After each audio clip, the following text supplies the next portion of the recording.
Hello, I've been collecting and assembling these 6 scale figures for over 20 years now.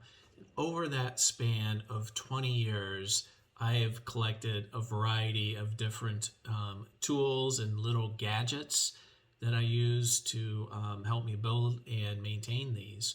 So I thought it'd be fun to create and share a video.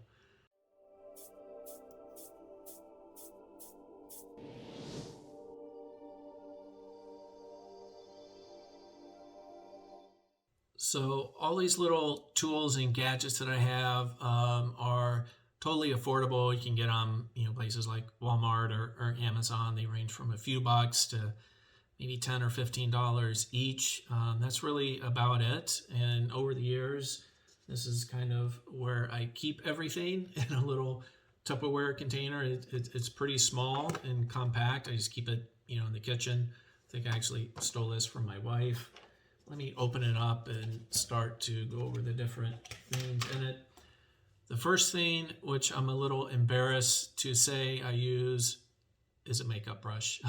Had my wife kind of help me figure out what to get here, but I just use these to, dust off the figures and stuff when it's time to clean. So these things are great, and you don't have to worry about them damaging anything because it's really, really fine bristles and stuff. Another thing I use often are these really small micro needle nose pliers. I use them, like when the wrist peg, when you take the hand off and the little wrist peg is stuck in the hand, you need to get it out. I'll use these. And I'll talk a little bit more later about those darn wrist pegs and some other tools that I use. I also have a little micro screwdriver kit with a bunch of different heads, Phillips and standard and all kinds of different shapes. Use this for those little compartments like on Iron Man figures and stuff to take it out to put the little batteries in. Those things come in really handy. Glue dots. So it's a little hard to see on camera, but these are these teeny tiny little dots that are clear and sticky and about the size of a BB, but it's flat. And you can use that to do things like if there's a flap that's loose, and you can use that little glue dot to help keep it flat. Or like maybe Mando, his little flap that keeps his blaster in his holster, maybe the magnet popped off and you lost it.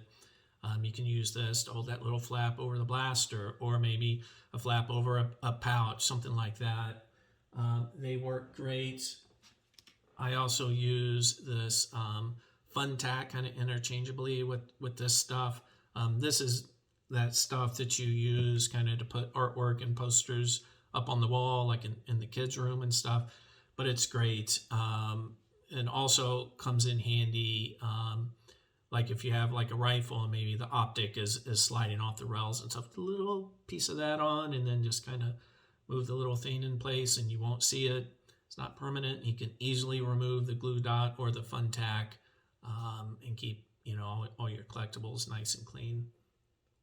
The thing I use the most and recommend the most are these surgical tweezers. I have two different styles. I mostly use this one, but they both come in handy. They are great for after you've already posed a figure and you just need to go in and kind of nudge some little things around to just kind of get the pose you're looking for. And if your fingers are kind of too big to get in that space, these things work great. Also, if you're working on a military figure and need to thread some of the stuff through the mole, like in a vest and stuff, you can use these little things to kind of poke and pull. So these little things are great. The final thing I want to talk about is earlier I talked about those darn wrist pegs. So a couple of the tools that I use to help with those are a little hand Dremel and the little drill bits to go with it, and a little teeny tiny vise. And so what happens is a wrist peg accidentally breaks off one of those little hands. I'll just put it here in this little vise, get out this little hand Dremel and just kind of drill out that little broken off piece in the hand or in the forearm. I don't like when that happens. I don't like using those, but it does happen. So those come in very handy. The thing I really wish that would happen is these manufacturers over the past 20 years I've been collecting these things, that little design of that wrist peg has largely been unchanged, and they know it's an issue because they know it breaks and they put the additional wrist pegs in the packages, which is great that they do that, but I really wish they just redesign it to something more stable and more solid that doesn't break. I end up getting, these things out, and I pop the little hand off, and then I kind of twist the little peg around, hoping to get the articulation part, how, I want the hand to go, and then pop the hand, back on and hope it looks okay. And there's been times, fortunately not, a lot of times, but there are times where, I think I get everything in position, just really gentle with these figures and barely move the hand. Oh, crap.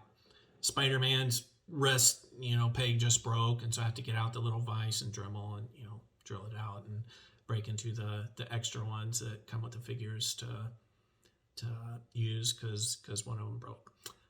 But anyway, those are the tools that I have been using and kind of collecting over the past 20 or so years.